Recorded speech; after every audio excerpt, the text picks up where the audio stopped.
La brutale aggressione di Sanfiore, il 76enne sentito nel pomeriggio in ospedale dai carabinieri per la moglie, era nel mirino, teneva quella collana, racconta, picchiato perché ha resistito. Il figlio Matteo, rientrato precipitosamente dalla vacanza in Spagna, su mio padre violenza animalesca, paura tra i residenti e c'è chi ammette quando esco con moglie e figli giro con un coltello nel passeggino.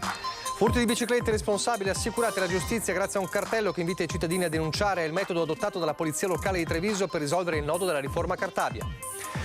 60enne di Spresiano trovato morto in casa da un familiare, era deceduto da 2 giorni, nessuno se n'era accorto, forse a stroncarlo il caldo.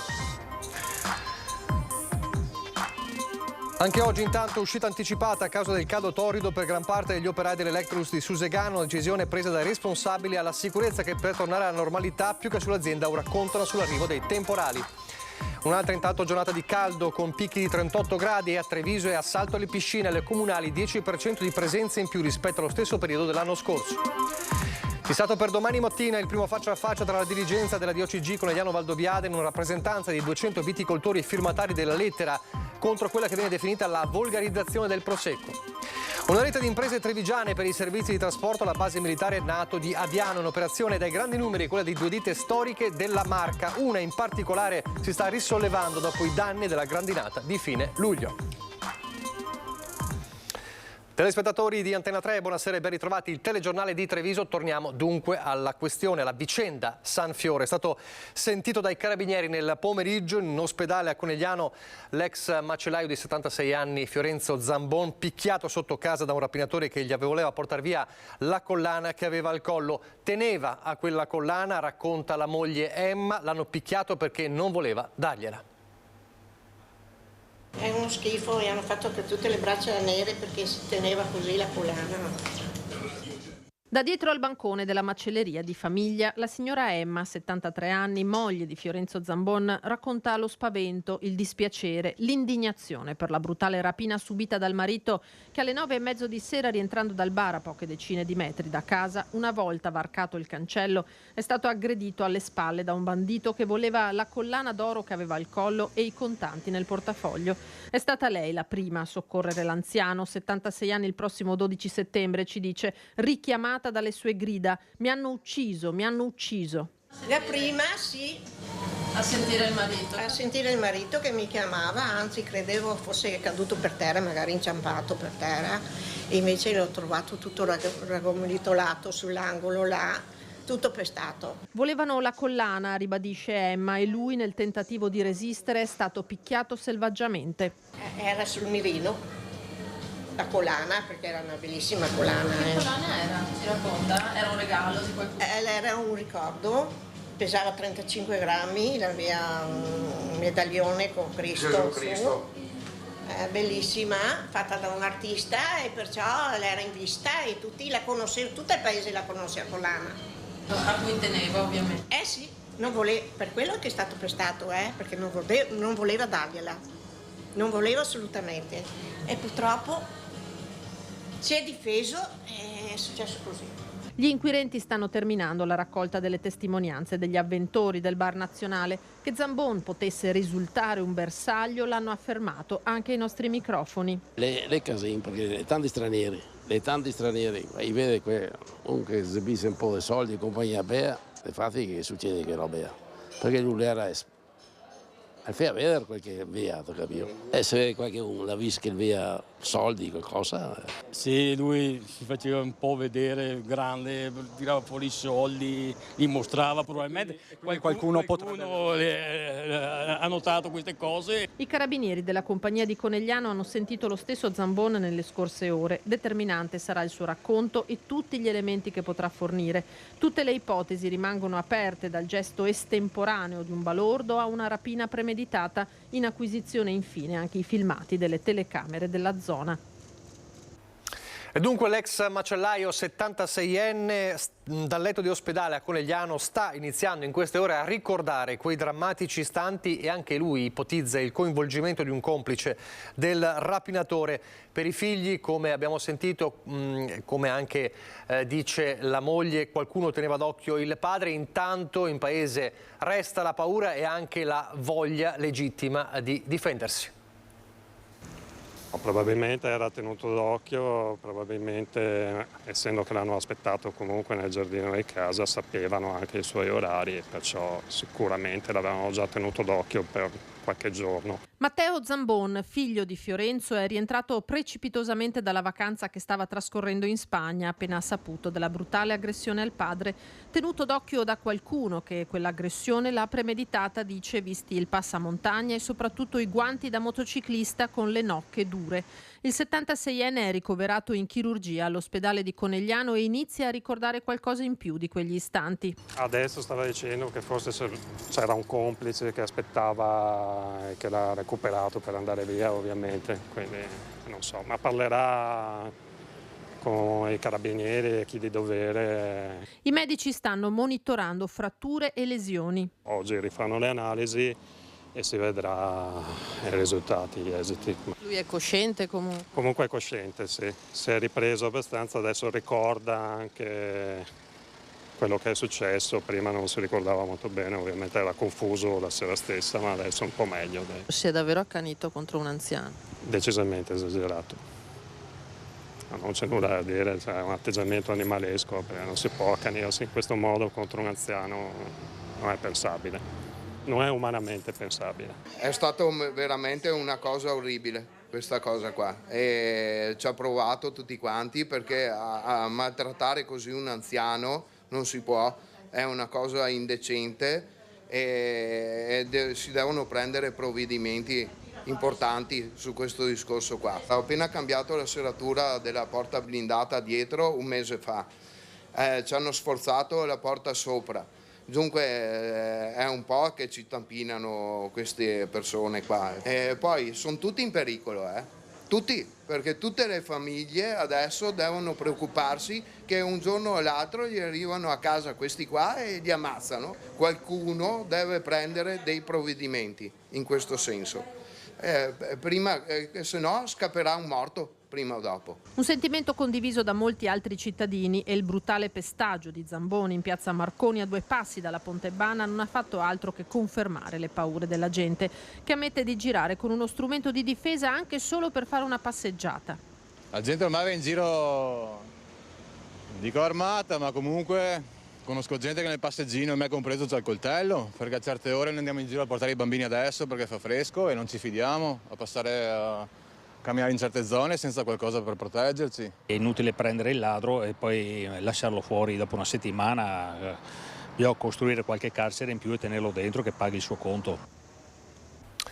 La giustizia, e dalle rapine passiamo ai furti, parlando anche però del nodo della riforma Cartabia. Ci sono responsabili di furti di biciclette assicurati alla giustizia grazie a un cartello. È il metodo adottato dalla Polizia Locale di Treviso che ha consentito agli agenti di risolvere già 3 casi verificatisi nelle ultime settimane. E il nodo da sciogliere è proprio quello della riforma Cartabia. Qualche settimana fa una bicicletta era stata rubata vicino alla stazione dei treni. L'episodio era stato notato dalla centrale operativa che immediatamente aveva mandato sul posto una pattuglia. Il soggetto responsabile del furto era stato quindi fermato, identificato, portato in comando, ma non poteva essere deferito all'autorità giudiziaria perché mancava la querela da parte del proprietario. Furti di bici a Treviso, l'ultimo episodio sventato dalla polizia locale nelle vicinanze di Porta Altinia. Dopo la riforma Cartabia, però, per poter affidare il responsabile del reato alla giustizia è necessaria la querela della persona offesa, in questo caso il proprietario della bici. Ma visto che le bici non hanno targa, come rintracciarlo ed avvisarlo della necessità di sporgere querela? Ecco che la polizia locale di Treviso ha introdotto un metodo semplice ma efficace. Ha appeso un cartello sul posto dove era stata rubata quella specifica bicicletta, avvisando il proprietario che, qualora avesse notato questo cartello, di rivolgersi immediatamente al comando per la restituzione della bicicletta e per sporgere l'eventuale querela. Così è stato, per cui la proprietaria si è rivolta al comando, ha sporto querela, per cui il soggetto responsabile ora è stato deferito all'autorità giudiziaria. Grazie all'esposizione del cartello, anche in altri 2 casi il comando è riuscito a risalire al proprietario, che ha poi presentato querela consentendo la denuncia del ladro. Il caso che si è verificato a Treviso qualche giorno fa dimostra come sia estremamente importante che i proprietari che subiscono furti di biciclette sporgano denuncia presso un organo di polizia in modo tale che l'eventuale responsabile, se individuato, possa essere punito penalmente secondo le norme di legge. Una tragedia nel tardo pomeriggio a Lovadina di Spresiano. Un 60enne è stato trovato senza vita nella sua abitazione per cause naturali. Era morto da 2 giorni. A trovarlo un familiare che appunto ha allertato le forze dell'ordine e i carabinieri. Era già ammalata questa persona, questo 60enne. Non è escluso che il caldo possa certamente aver avuto un peso, il caldo torrido, un peso nel decesso di questo 60enne che è stato trovato, lo dicevamo, dopo a 2 giorni dalla morte. È successo a Lovadina di Spresiano nel tardo pomeriggio di oggi, e intanto il caldo che continua anche oggi, continuato a essere torrido, ha spinto anche oggi gli operai di Electrolux a tornare a casa all'uscita anticipata dalla fabbrica, mettendo in atto per il secondo giorno questa forma di protesta che continuerà anche domani. Quelli che lavorano a giornata iniziano alle 7 e questi lavoratori a mezzogiorno più o meno, a seconda dell'orario dell'inizio della pausa, se ne sono andati, della pausa mensa, se ne sono andati per autotutela. Secondo giorno di uscita anticipata per i lavoratori dell'Electrolux di Susegana. Troppo caldo nei capannoni più vecchi dove si lavora in catena di montaggio e gli impianti di condizionamento sono più datati. Il funzionamento dei rifrescatori, che però appunto portando lo stesso a 35 gradi e temperature significa che non hanno la forza nella parte vecchia della fabbrica di proteggere dalle alte temperature. Bisognerebbe interrompere il lavoro nelle ore più calde, che è la richiesta che ha fatto il sindacato e che ha prodotto la decisione degli RLS di sospendere l'attività per tutelare la sicurezza e la salute dei lavoratori. Inevitabile la stoccata alla dirigenza, che oggi ha chiamato una ditta specializzata per testare le temperature effettive. Capiamo che chi sta con l'aria condizionata negli uffici immagini che la situazione dentro il reparto sia la stessa. Noi sappiamo che lavorare in catena di montaggio con ritmo vincolato con queste temperature non è la stessa cosa che stare a 24 gradi perché c'hai l'aria condizionata. E il fatto che la decisione di uscire prima di fine turno sia stata presa dai responsabili alla sicurezza metterebbe al riparo i lavoratori dalle possibili contestazioni di assenze ingiustificate. Una protesta che continuerà anche domani. Visto che non si può contare sull'azienda, sul fatto che si metta una mano sulla coscienza chi dirige, contiamo che tra sabato e domenica, come hanno previsto, arrivino i temporali. Speriamo che la grandine non faccia più danni che guadagni e a questo punto la cosa si superi da sé. E nel pomeriggio è arrivata una nota proprio di Electrolux, dell'azienda, in merito a questa vicenda. Nonostante l'ondata anomala di caldo di questi giorni, dice Electrolux, a fronte dei rilievi tecnici effettuati in data odierna da una società specializzata, lo diceva Lucio Zanato nel suo servizio, nei reparti produttivi dello stabilimento Electrolux di Susegana le condizioni di sicurezza sono garantite e non ci sono rischi di sorta per la salute dei lavoratori, bensì solo situazioni di disagio gestibili correttamente attraverso le procedure puntualmente messe in campo dall'azienda. Così la nota di Electrolux, che conferma che il fenomeno si è ripetuto anche oggi. La percentuale di lavoratori che ha scelto di non lavorare oggi, 24 agosto, è in linea con quella di ieri, cioè circa il 20% su un totale di circa 800 operai.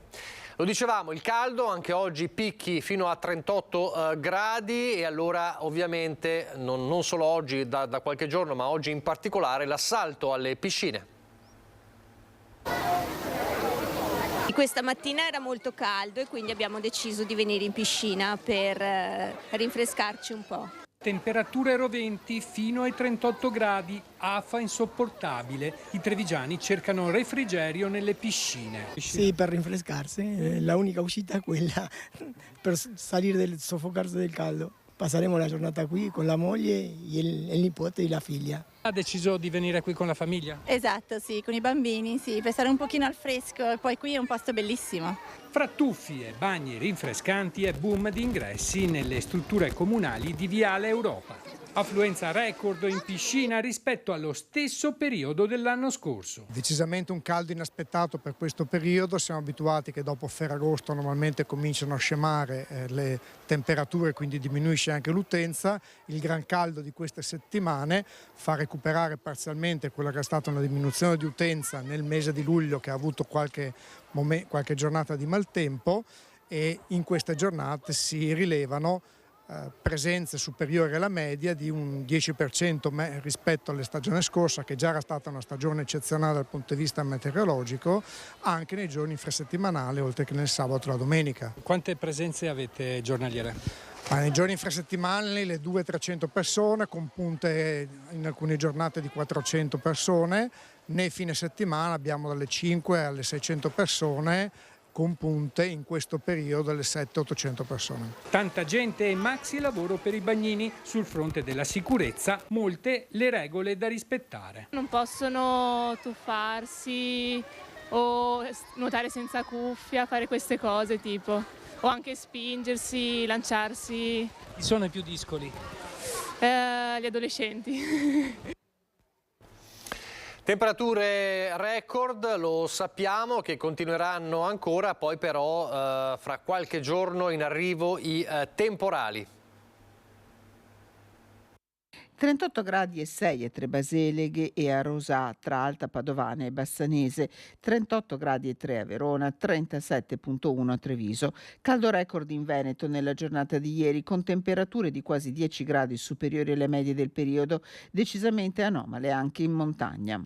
Nella giornata di ieri abbiamo appunto avuto l'apice del caldo, quindi con temperature massime che hanno raggiunto anche i 38-39 gradi e localmente per alcune stazioni della Bassa Veronese proprio è stato il record storico dal 1992, quindi 38,8 temperature rilevate in alcune stazioni della Bassa Veronese. Anche la Pedemontana comunque ha raggiunto, la Pedemontana Vicentina ha raggiunto record storici con 38 gradi e mezzo di temperatura. A Roverchiare e Sorgane, Veronesi 38,8, record anche per Trissino e Valdagno, dove il termometro per la prima volta dal 92 si è fermato a 38,5. Se di giorno fa caldo, di notte non va meglio. Abbiamo avuto temperature minime, anche queste ben superiori alla media del periodo, ben superiori ai 20 gradi, anche localmente superiori ai 24 gradi, quindi si parla appunto di notti tropicali. A Teolo sui Colleugani la temperatura minima è stata di 24 gradi, decisamente alta, non un vero e proprio conto alla rovescia, quello che ci attende per tirare un respiro di sollievo. Domenica il termometro si fermerà a 35 gradi, dalla serata le prime precipitazioni. Arriverà questa perturbazione che appunto si avvicinerà nel corso di sabato e domenica, quindi un parziale cedimento della pressione si avrà già domenica, ma il passaggio vero e proprio sarà da lunedì, quindi avremo precipitazioni a partire dalle zone montane e via via diffuse anche a tutto il territorio regionale nel corso della giornata di lunedì. Per capire l'intensità dei temporali è presto, ma la probabilità di violente grandinate è alta. Localmente potranno quindi verificarsi dei locali temporali intensi. Stiamo valutando l'evoluzione quindi di giorno in giorno quello che accadrà. La valutazione di eventuali allertamenti sarà comunque fatta nel fine settimana. Di nuovo la cronaca, un 27enne di Santa Lucia di Piave è stato soccorso stamattina dall'elicottero del SUEM di Pieve di Cadore a 3.000 metri di quota. Il giovane stava salendo la via normale che conduce alla cima del Pelmo. Quando arrivato sull'anfiteatro ha proseguito fuori via lungo la spalla sud, finendo inchrodato tra le rocce, bloccato. L'escursionista è stato quindi recuperato dai soccorritori con un verricello e accompagnato al rifugio Venezia. Torniamo a parlare di lavoro e parliamo degli operai dello stabilimento Stuzzità di Quinto di Treviso, che stamattina sono scesi in sciopero lamentando dei mancati pagamenti e temono anche per il futuro dell'azienda. Non possiamo accettare queste cose più, perché noi questo lavoro così non possiamo lavorare senza pagati, sempre è così. Hanno deciso di scioperare con un picchetto. Di fronte allo stabilimento sono alcuni dipendenti di Stuzzità, azienda che si occupa di panificazione industriale a Quinto di Treviso. L'esasperazione per alcuni di loro è al limite. Io vai via da qua perché loro non pagano niente, perché ce l'hai adesso 4 anni qualcosa io qua, adesso loro sempre pagano metà, anche adesso questo è arrivato l'ultima posta paga, ancora loro non hai pagato niente. Nemmeno a questo ex dipendente è andata meglio, sebbene abbia deciso di andarsene 2 anni fa. Sì, mi avanza 4.000 euro di stipendio che mi avanzano, ma fino adesso non mi hanno pagato niente. C'è una lavoratrice che avanza 12.000 euro, 2 o 3 lavoratrici che avanzano 5-6.000 euro, qualcuno che avanza soltanto l'ultimo stipendio, e poi c'è questa usanza da parte della società di fatto di non pagare l'ultimo stipendio nel momento in cui qualcuno va via e il trattamento di fine rapporto, che quindi di fatto li rende tutti loro creditori. Da alcuni anni, ci dicono, l'azienda ha accumulato debiti nei confronti dei lavoratori, non ci si spiega il motivo, sostiene il sindacato. Tra l'altro ci tengo a precisare, è un'azienda che si occupa di panificazione industriale e che quindi di sicuro non è soggetta a quella che viene alla cosiddetta crisi, ma è un'azienda che anzi è in crescita, che ha aumentato negli anni la produzione. Avanzano all'incirca un totale di 40.000 euro netti. La goccia che ha fatto traboccare il vaso è stata la chiusura temporanea dello stabilimento ordinata dall'ASL a causa delle inaccettabili condizioni igieniche. Con appunto materiali scaduti da molto tempo, muffa sui muri, mancanza degli strumenti per fare le pulizie, cosa abbastanza importante quando si parla comunque di una produzione industriale alimentare. Noi chiediamo che paghi i debiti che ha con i lavoratori e che soprattutto dimostri il fatto di voler veramente investire su quello che è il futuro di questa azienda e quello che è il futuro di questi lavoratori, e non soltanto farlo a parole. La politica e la viabilità, il PD di Treviso e Venezia contro il progetto della Via del Mare, la superstrada che dovrebbe collegare la Marca a Jesolo sul tracciato della Treviso Mare. In una nota il segretario provinciale del Partito Democratico Giovanni Zorzi definisce il progetto monco e vecchio di decenni, non risolve tutti i problemi sul tavolo come traffico, incidenti stradali e difficoltà di accesso a Jesolo e al Cavallino, e non agevola l'arrivo dei turisti. Se poi l'esperienza della superstrada pedemontana veneta, dice Zorzi, insegna sulla mancata gratuità ai cittadini dei residenti nei comuni attraversati, non ci illudiamo che queste possano essere concesse in questo caso. Questo è l'attacco del PD sulla Via del Mare. E poi la politica fa registrare l'ennesimo scontro tra compagni, diciamo, di coalizione, cioè tra Fratelli d'Italia e Lega. Sul piatto c'è ancora l'autonomia. Lo scontro è tra il coordinatore veneto di Fratelli d'Italia Luca De Carlo e il capogruppo del Carroccio in Regione Alberto Villanova. Il casus belli, una risoluzione depositata in Regione. Se qualcuno pensa di far passare un messaggio ai veneti, e cioè che ci sia un gruppo di persone capitanate dal Consiglio regionale Villanova che vuole l'autonomia, e poi ce ne sia un altro, quello di Fratelli d'Italia, che invece l'autonomia non la vuole, si sbaglia di grosso e dice una grande bugia. Sinceramente questa reazione non me l'aspettavo e mi dispiace, perché avere un attacco così da un alleato in maniera gratuita non è sicuramente piacevole. Non c'è bisogno della tempesta di caldo per alzare le temperature già bollenti tra Lega e Fratelli d'Italia in Veneto, e il casus belli è sempre quello, l'autonomia. Galeotta fu stavolta la risoluzione depositata dal capogruppo leghista in Consiglio regionale a sostegno della riforma, e nella quale si esorta il governo a impegnarsi nel processo dell'autonomia. Per il vertice veneto dei meloniani uno sgarbo, prima di tutto, istituzionale. Quando si è alleati sempre. Si è un accordo di maggioranza per il quale ognuno presenta le risoluzioni quando sono concordate. Se poi Villanova cambia le regole del gioco, le regole di ingaggio sono cambiate, per cui ognuno presenta le risoluzioni che più gli aggrada, ne faremo tesoro di questo suo invito e presenteremo anche noi ciò che magari ci perplime un po' di più rispetto all'azione di governo. Ci tengo a precisare che in quasi tre anni che sono capogruppo, non ho mai visto nessun progetto di legge, mozione o risoluzione di Fratelli d'Italia in via preventiva, li ho sempre visti una volta depositati. Questa è la prassi. Ma De Carlo va oltre il botta risposta e va oltre la procedura. Per il numero uno di Fratelli d'Italia la mossa è quella di far credere ai veneti che ci sia chi l'autonomia la vuole e chi no in maggioranza. Una mossa che definisce profondamente ingenerosa nei confronti dell'alleato e dello stesso ministro Calderoli, e puntualizza. È solo questo governo che ha portato in Consiglio dei Ministri la questione dell'autonomia. È solo questo governo che la sta portando avanti. È solo questo governo che vede protagonista Fratelli d'Italia. Villanova non può giocare a fare il più uno facendo credere di essere lui quello che vuole l'autonomia e gli altri dormono. Tutt'altra lettura, quella del capogruppo del Carroccio. La risoluzione che ho depositato con la firma di praticamente tutto il gruppo della Lega, di Zaia, serve solo a rafforzare quello che è un lavoro che viene fatto dal governo, grazie al lavoro del ministro Calderoli, grazie alla spinta di quello che è il governatore Zaia, e sicuramente anche all'appoggio di Fratelli d'Italia con il primo ministro Meloni. Questa è una risoluzione che serve a contrastare tutte quelle forme di ostruzionismo che penso tutti quanti abbiamo visto in questi mesi, in questi anni, che sono trasversali, che cercano di bloccare una riforma che serve al Veneto ma serve a tutto il Paese. Allora concentriamoci verso i nostri avversari politici invece di dedicare gli attacchi agli alleati. La tensione, insomma, resta, così come resta quella risoluzione in Consiglio regionale che Fratelli d'Italia è intenzionata a non affossare, anzi, ma ancora una volta mettendo i puntini sulle i. Anche se non è stata concordata ed è un errore, noi la voteremo e cercheremo anche di emendarla ricordando ai veneti tutti gli step, cioè che prima nessuno ci aveva pensato, cioè che il governo Meloni l'ha messa nel suo programma e che il governo Meloni l'ha messa nel CDM in un Consiglio dei Ministri di febbraio e che il governo Meloni la sta portando avanti anche adesso e non ha nessuna intenzione di frenare. Dalla guerra sull'autonomia alla guerra delle bollicine sulle colline del Prosecco, domani il primo faccia a faccia.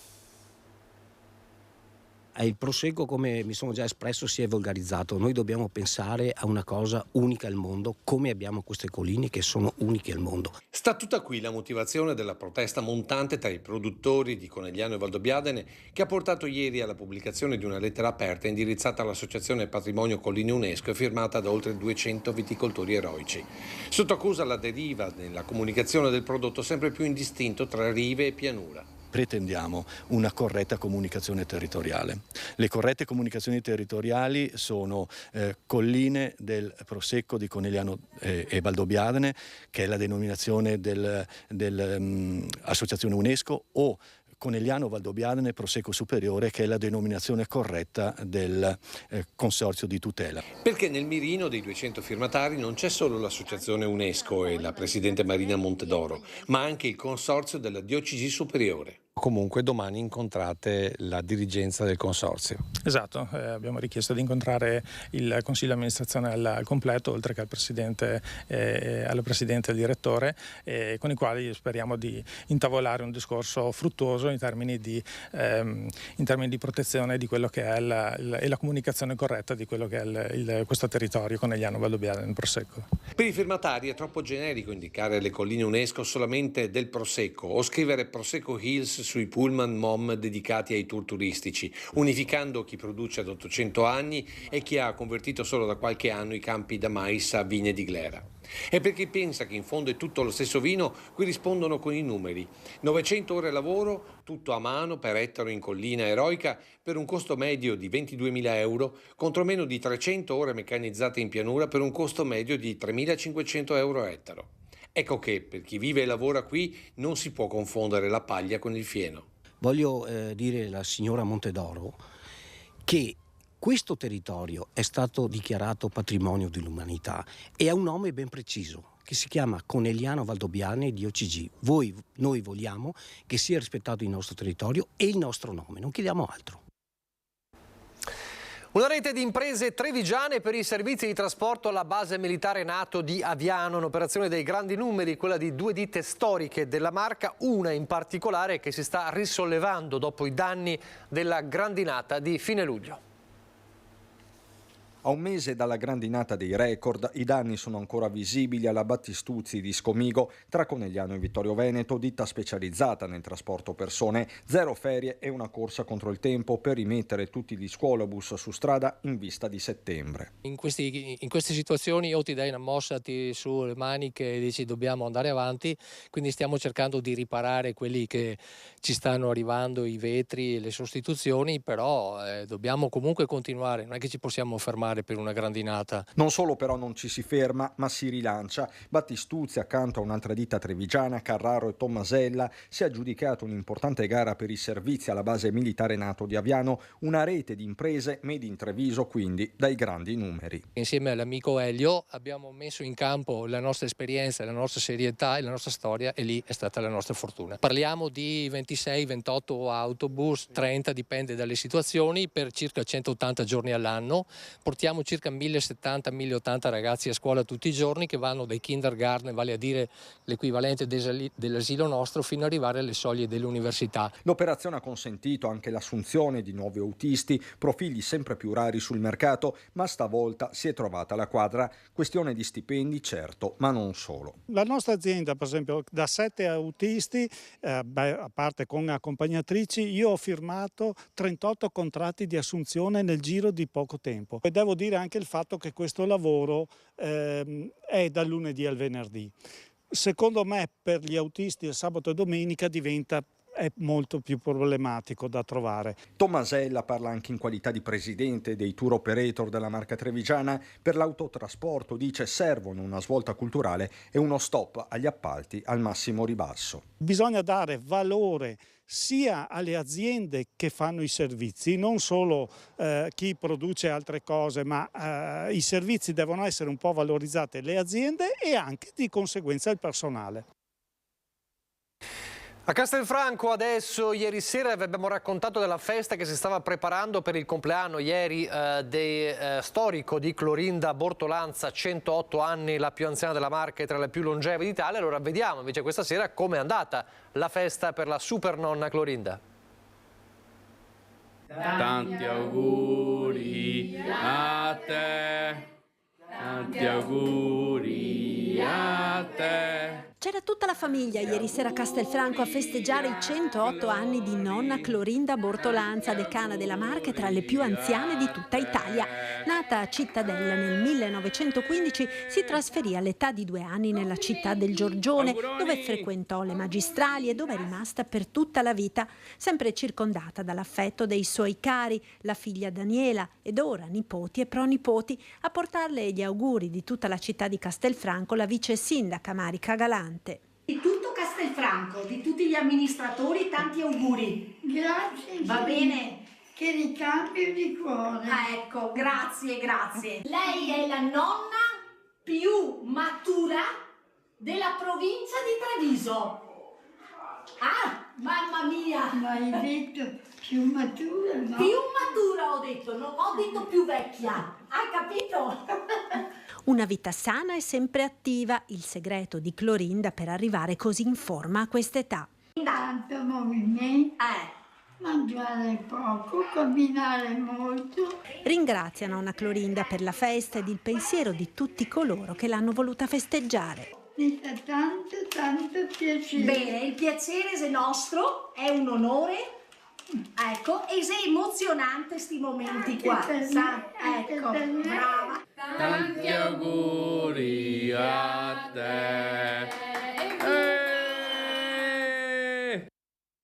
Ci uniamo ovviamente agli applausi e agli auguri per nonna Clorinda, davvero straordinaria. Adesso noi andiamo nel Bellunese. Parliamo di viabilità in primo piano sui binari. Gli esperti spiegano che dopo 1 milione di chilometri le locomotive ferroviarie sono oggetto di scrupolose revisioni e così è avvenuto recentemente per quelle del treno che in via sperimentale oggi doveva viaggiare da Milano a Calalzo, ma non tutto è funzionato come doveva. Guardiamo. Attesa ma con imprevisto.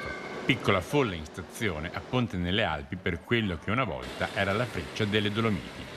Gli appassionati dei mezzi ferroviari attendevano il treno sperimentale, che non arrivava, partito da Milano alle 7:30, che doveva fare tappa a Ponte alle 12:30 e poi arrivare a Calalzo alle 13:25.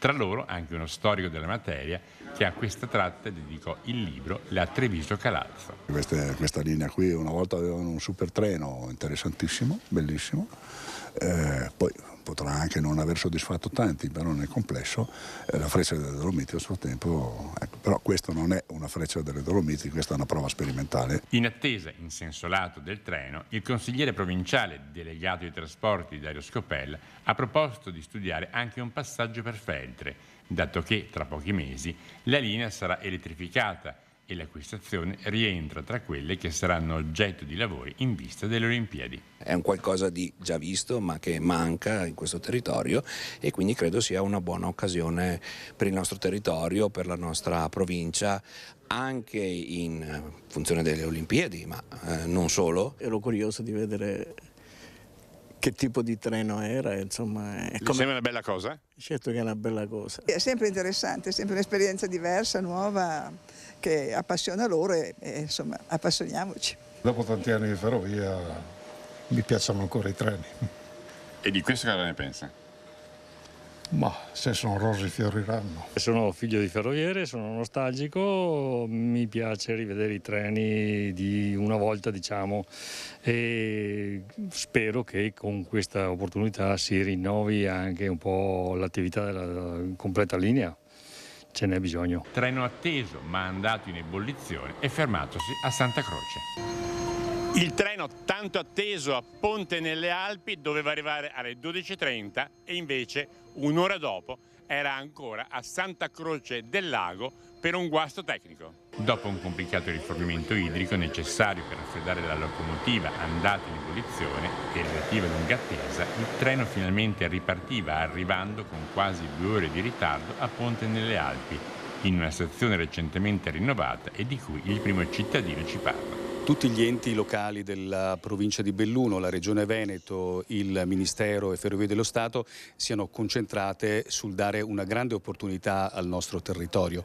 Quindi non solo trasformare questa stazione di Polpet, Ponte nelle Alpi, stazione hub, quindi stazione centrale, ma metterla in connessione con Milano e con Roma. Quindi io ritengo che già il prossimo anno, quindi nel 2024, in vista anche del 2026, questa sarà una grossa opportunità concretizzata. Allora speriamo che la prossima volta vada meglio a livello di puntualità. C'è un giallo che è stato risolto in poche ore dalla polizia a Belluno, la storia del bellunese di 40 anni che è stato ricoverato in ospedale con profonde ferite di arma da taglio. Ha denunciato, ha raccontato agli agenti di polizia che era stato aggredito da uno sconosciuto in strada a pochi centinaia di metri dal centro di Belluno. Poi la polizia ha scoperto che invece a colpirlo era stata la fidanzata durante una lite. Ha chiamato il 113 ed è stato trovato con la camicia intrisa di sangue, 2 ferite da arma da taglio al petto, profonde circa 3 centimetri e una più superficiale poco sotto il costato destro, risultato di una presunta aggressione che un 40enne di Belluno ha denunciato di essere stato vittima. L'1:40 di ieri notte la sala operativa della questura viene allertata dal 118 al quale l'uomo si era rivolto riferendo di essere stato colpito da uno sconosciuto all'altezza di Piazzale Donatori di Sangue vicino al Palasport. Dopo la presunta colluttazione, l'uomo aggiunge di essere rincasato cercando di automedicarsi. In via Matteo Cesa il vicolo che scende dal parcheggio del Palasport e arriva all'altezza della rotonda fra via San Biagio, via Vittorio Veneto e via Simonda Cusighe. I poliziotti arrivano in men che non si dica assieme all'ambulanza del San Martino. L'uomo è cosciente, racconta la sua versione dei fatti che però non convince gli agenti delle volanti che verbalizzano il racconto e avviano le indagini. Il 40enne nel frattempo, dopo essere stato trattenuto in pronto soccorso in osservazione breve, viene trasferito nel reparto di pneumologia perché le ferite al petto gli hanno provocato una emorragia toracica. La presunta aggressione resta senza testimoni, ma la squadra mobile riesce a ricostruire i fatti in poche ore. Ad aggredire l'uomo in casa è stata la fidanzata nel corso di una lite con un coltello da cucina. La donna è stata denunciata alla Procura della Repubblica di Belluno. La prefettura di Belluno è impegnata nella ricerca di nuovi alloggi per l'accoglienza di migranti. Oggi sono presenti nei CAS della provincia 294 richiedenti asilo e 46 ucraini titolari di protezione temporanea. Per reperire nuove strutture il prefetto di Belluno, Mariano Savastano, ha sottoscritto 2 avvisi esplorativi. Le prestazioni da erogare riguardano vitto, alloggio, vestiario, assistenza sanitaria e mediazione linguistico-culturale. La durata richiesta è di 4 mesi. La scadenza per la presentazione delle candidature è fissata al prossimo 11 settembre. La sanità che diventa terreno di scontro politico a Palazzo Rosso. Questa volta a provocare lo scossone alla sua maggioranza è il sindaco di Belluno in prima persona, suscitando l'ira della Lega, alleato di coalizione. Il segretario provinciale del Carroccio ha richiamato all'ordine Oscar De Pellegrin, mentre per il coordinatore regionale di Fratelli d'Italia De Carlo si tratta di uno screzio risolvibile. Una mossa fuori tempo, sciatta e sconclusionata o una scelta deliberata manovrata da Fratelli d'Italia per affossare la Lega? Il quesito, senza scomodare Shakespeare, è legittimo per gli osservatori delle manovre politiche a Palazzo Rosso. Scossoni a destra e a manca la Lega alleata del governo della città, prima dal quartier regionale del Carroccio che ha spedito a Belluno un legato a dirigere i leghisti non allineati, poi dallo stesso primo cittadino che d'iniziativa e alla chetichella in veste di presidente della conferenza dei sindaci ha inviato su carta intestata a Zaia, Lanzarin e al commissario dell'Ulsuno una lettera sulle carenze della sanità bellunese e una serie di proposte, molte delle quali superate dall'azione di Giuseppe Dalben, che fuori di piaggeria, gratis e con rara passione sta accelerando, in certi casi risolvendo, croniche questioni in capo alla sanità bellunese, non ultimo lo sblocco del fondo da 7 milioni per i dipendenti fermo da anni e anni. La lettera di De Pellegrin si bisbiglia nei corridoi, ha mandato in bestia i destinatari e imbizzarrito i sindaci della conferenza tenuti all'oscuro dell'iniziativa. La Lega, con il segretario provinciale Andrea De Bernardin, ha alzato la voce. La leggo come un'azione sconclusionata che è partita probabilmente, è mancato qualche collegamento, una parte dei sindaci era al corrente, un'altra parte buona non lo era. Quindi credo che sia stata una mossa sconclusionata, perché molti dei sindaci anche di centrosinistra, tanto per dire, o comunque non Lega, non erano al corrente. De Pellegrin deve, secondo me, prestare un po' più di attenzione, perché, ripeto, siamo anche in coalizione e sappiamo bene che il fuoco amico in teoria non dovrebbe arrivare, insomma. La lettera del sindaco di Belluno dello scorso 10 agosto ricalca quasi in toto la mozione della sua maggioranza passata un paio di mesi fa nell'emiciclo di Palazzo Rosso, che causò scosse telluriche da far tremare le vene e i polsi. Mercoledì prossimo l'assurdo andrà in scena in Consiglio Comunale. C'è un'altra mozione bipartisan sottoscritta da parte dell'opposizione e della maggioranza, senza le firme dei capigruppo di Valore Comune Mirko Costa e di Marzio Suvilla della Lega, che comunque alla formulazione di quel documento ha lavorato, con la quale si chiede di nuovo l'impegno del sindaco a rimettere il dito nell'occhio della gestione regionale della sanità targata Zaia. Nemmeno i capigruppo del Consiglio Comunale di Belluno fossero tutti a conoscenza della lettera di Oscar De Pellegrin, che a mio parere era già più che sufficiente. Adesso andiamo anche a portare in Consiglio l'ennesima scrittura che più o meno riflette la lettera, ancora per innescare le polemiche. Lasciamo un attimo che Dalben lavori. Staremo a vedere. Fiducioso e accomodante oggi nel nostro TG di pranzo Luca De Carlo, coordinatore regionale di Fratelli d'Italia. Credo che il mal di pancia comprensibile del mio amico De Bernardin possa rientrare, quindi credo che non ci sia nessun bisogno di esasperare gli animi. Nessuno è ostaggio di nessuno. Dopodiché ci sono quelli che per strada chiamano scazzi, hanno forme che io non condivido, ma che in qualche maniera capisco, però non credo sia una cosa che produrrà grandissimi problemi nemmeno al sindaco di Belluno. In chiusura un aggiornamento di cronaca, leggiamo dal sito del Gazzettino: violento temporale tra Auronzo e Cortina, frana sulla regionale 48, vento forte e tetti scoperchiati. C'è anche un'immagine nel sito del Gazzettino. Violento temporale si scatena nella giornata di giovedì 24 agosto nella zona tra Auronzo e Cortina d'Ampezzo. Nonostante le temperature elevate, il maltempo ha colpito le montagne intorno alle 18:30 e causato parecchi danni. Attualmente chiusa la strada regionale 48 tra Auronzo e Misurina per una frana. Scrive il Gazzettino: sul posto i vigili del fuoco, anche il sindaco Dario Vecellio Galeno, che è andato di persona ad appurare quanto era accaduto. È intervenuta anche Veneto Strade, che sta lavorando sulla carreggiata. Il vento forte a Cortina ha sollevato la lamiera della scuola media. Anche qui sul posto i vigili del fuoco al lavoro sulla lamiera pericolante, come si vede appunto nella foto sotto, che è riprodotta sul sito del Gazzettino. Quindi una frana. L'evento più importante è una frana sulla regionale 48, lo ripetiamo, tra Auronzo e Misurina, e quindi la strada è chiusa. Vi lascio alle previsioni del tempo, grazie per averci seguito, arrivederci.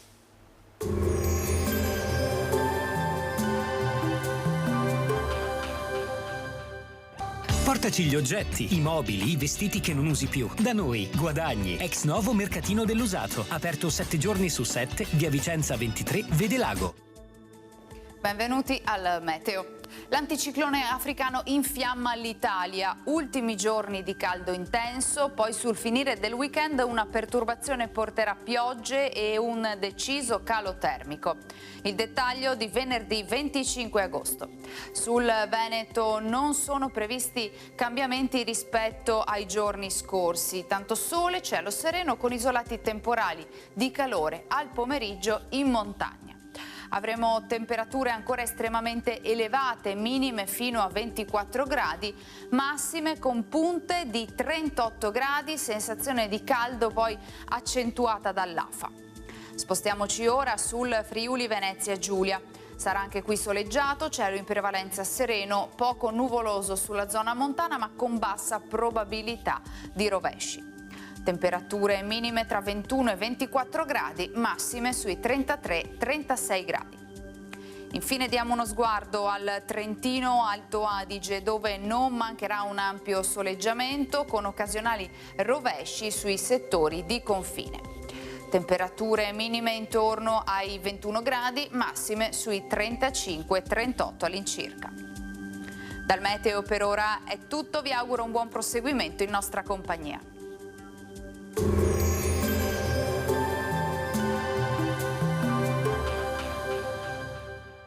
Portaci gli oggetti, i mobili, i vestiti che non usi più. Da noi, guadagni. Ex novo mercatino dell'usato. Aperto 7 giorni su 7, via Vicenza 23, Vede Lago.